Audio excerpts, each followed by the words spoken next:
Shadows over the Sound, Benjamin Tallmadge and the Culper Ring. The year was 1779. The war for American independence raged on, and while battles were fought on the field, another war, one of shadows and whispers, unfolded in the streets and harbors of New York and Long Island. At the heart of this covert struggle stood Major Benjamin Tallmadge, Washington's chief of intelligence and the architect of the Culper Ring, a secretive web of informants and couriers that would change the course of history. The assignment. Tallmadge sat in his candlelit headquarters in Connecticut, poring over intelligence reports from his agents.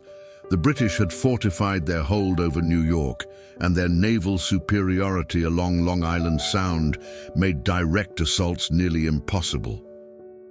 General Washington needed a reliable flow of information to anticipate British movements, and Tallmadge was the man to ensure it. The Culper Ring, composed of Abraham Woodhull, Culper Sr., Robert Townsend, Culper Jr., and several trusted couriers, had proven invaluable. Using a complex system of coded messages, invisible ink, and dead drops, they smuggled intelligence from occupied New York to Washington's headquarters. Now, Tallmadge had received word of an impending movement of British troops, but the details were murky. He needed confirmation. The operation. Dressed as a merchant, Tallmadge personally set out towards Setauket, Long Island, Woodhull's home and a key hub of Culper operations. Traveling under the cover of darkness, he landed on the shore, greeted by Caleb Brewster, his longtime friend and trusted lieutenant. Brewster, a daring sailor, commanded small whaleboats that ferried intelligence across the Sound, outpacing British patrols with skill and nerve. At Woodhull's farmhouse, the tension was palpable. "The British are planning something," Woodhull whispered. "Townsend overheard officers discussing a fleet movement toward Rhode Island, but we need specifics." Townsend, operating from within New York as a merchant, had gathered fragments of information. British officers spoke in hushed tones at Rivington's coffee house, a known loyalist gathering place. They mentioned ships being prepared, but their destination was uncertain. Tallmadge made a decision. "We need to get Townsend's report to Washington immediately. Brewster, can your men handle the crossing tonight?" Brewster grinned. "As long as the wind favors us, we'll be there by dawn." The pursuit. With the intelligence secured in a coded letter written with invisible ink, Tallmadge and Brewster made their way back to the coast. But as they approached the shore, they spotted the glint of lanterns, British patrols.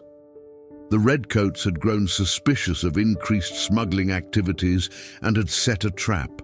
"We can't lead them to the boats," Brewster murmured. Tallmadge nodded. "Split up. I'll draw them inland." As Brewster and his men slipped into the shadows, Tallmadge took off through the dense brush. The redcoats, seeing movement, pursued.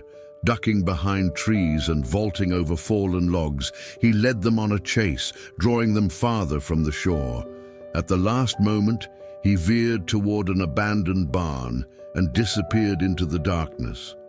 An hour passed before he emerged cautiously. The British patrol had given up the search. Making his way back to the shore, he found Brewster waiting. "You took your time?" Brewster teased. Tallmadge smirked. "Let's get this message to Washington." The impact. Days later, Washington received the intelligence. The British fleet was indeed preparing to move toward Rhode Island, but the specifics provided by the Culper Ring allowed the Continental Army to adjust its defenses accordingly. The intelligence Tallmadge and his agents gathered continued to be instrumental in outmaneuvering British forces. The Culper Ring's work, carried out in secrecy and great personal risk, played a crucial role in securing American independence. And at its helm, Benjamin Tallmadge remained a steadfast guardian of the revolution, a silent warrior in the War of Shadows.